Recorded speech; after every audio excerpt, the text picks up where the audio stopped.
The Confederation War Council chamber fell silent as the human delegate entered.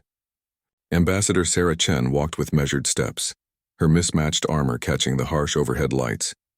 Plates of dulled metal hung asymmetrically across her frame, some sections obviously repaired with crude welding, others held together by what appeared to be simple bolts. The Vraxian delegation erupted first. Their chittering laughter echoed off the crystalline walls, mandibles clicking in amusement. Commander Zekthor, the decorated hero of the Andromeda campaign, leaned toward his aide. "Look at this. The humans send us a beggar in scrap metal." Even the normally stoic Keltharians permitted themselves subtle head tilts of confusion. Their representative, High Executor Vin, studied the human with multifaceted eyes that reflected a spectrum of bewilderment.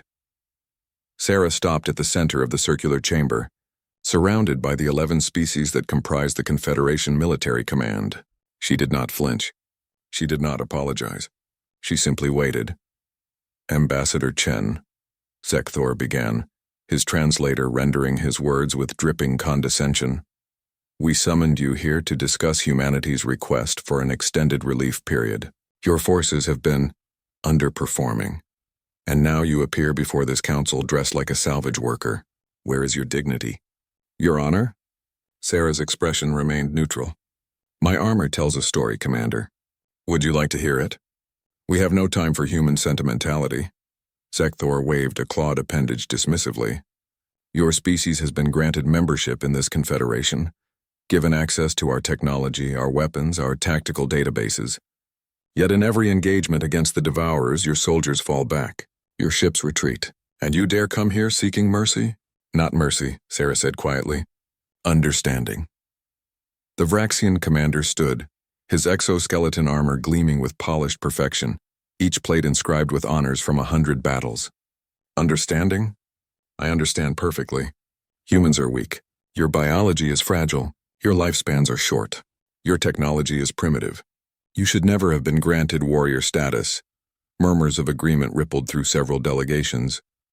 Sarah reached up and removed the chest plate of her armor. The metal was scarred, burned in places, with a distinctive crest still visible despite the damage, a crest that several in the chamber recognized immediately. The Keltharian executor's voice cut through the whispers. "That marking, that is Commander Zekthor's personal sigil." All eyes turned to the Vraxian commander, whose mandibles had frozen mid-gesture. Sarah's voice carried clearly through the chamber. 17 months ago, the Devourer fleet ambushed your strike force in the Helios sector. You were outnumbered 8-1. Your shields failed. Your ship was breached. The Confederation fleet was 6 hours away. Zekthor's claws curled inward, but he said nothing. The human vessel Indomitable Spirit was the only ship in range. Sarah continued. Captain Marcus Webb had 43 crew members. He was transporting medical supplies, not weapons.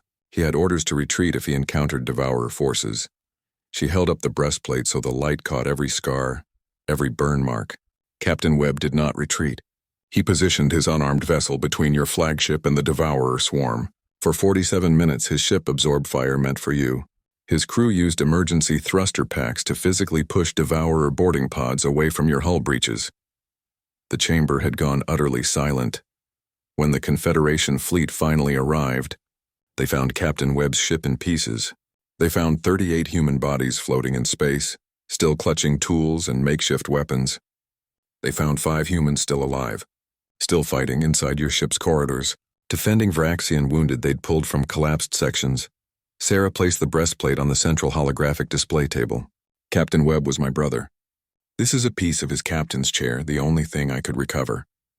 I melted it down, reshaped it, made it into armor." She gestured to the other mismatched plates covering her body. "This shoulder guard is from Sergeant Lisa Kawamoto's ship. She held a breach single-handedly for 18 minutes so Keltharian civilians could evacuate. This leg plate is from the Defiant Hope, which rammed a Devourer cruiser to save a Xinthian colony world. Every piece of my armor is made from the wreckage of human vessels that died protecting Confederation citizens." Commander Zekthor's translator had gone silent. When he finally spoke, his voice emerged without mechanical interpretation, raw and untranslated. The chamber's AI provided subtitles. I remember humans dragging my crew to safety. I remember a human female placing her own body over mine when a bulkhead exploded. You remember humans dying so you could live? Sarah finished. We don't retreat because we're weak, Commander. We retreat because we've learned that sometimes survival requires us to fall back, regroup, and choose when to make our stand. But when that moment comes, when someone needs to hold the line, when someone needs to buy time for others to escape, when someone needs to fly into certain death to save strangers, she stood straighter, her broken armor suddenly looking like exactly what it was. A memorial, a promise, a challenge. Humans don't run. The Keltharian executor stood first, followed by the Zynthian ambassador. One by one, every delegation in the chamber rose to their feet, appendages or levitation fields. Commander Zek Thor approached Sarah slowly. He removed his own chest plate, pristine, perfect, decorated with honors. He placed it at her feet. I am the one who should wear broken armor, he said, for I have been broken by pride, and you have shown me what true strength looks like. Sarah met his eyes. Keep your armor, Commander. Just remember what it cost to keep it shining.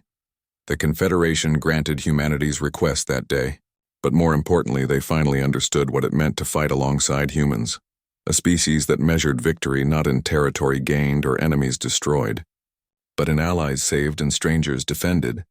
The armor Sarah wore became famous across the Confederation, not as a symbol of defeat but as a reminder. The fiercest warriors aren't always the ones who never break. Sometimes they're the ones who break and break again, and still stand between danger and those who cannot stand at all. That is what makes humans terrifying. That is what makes them invaluable. That is why, when the galaxy faces its darkest hour, it calls upon those who wear broken armor with pride.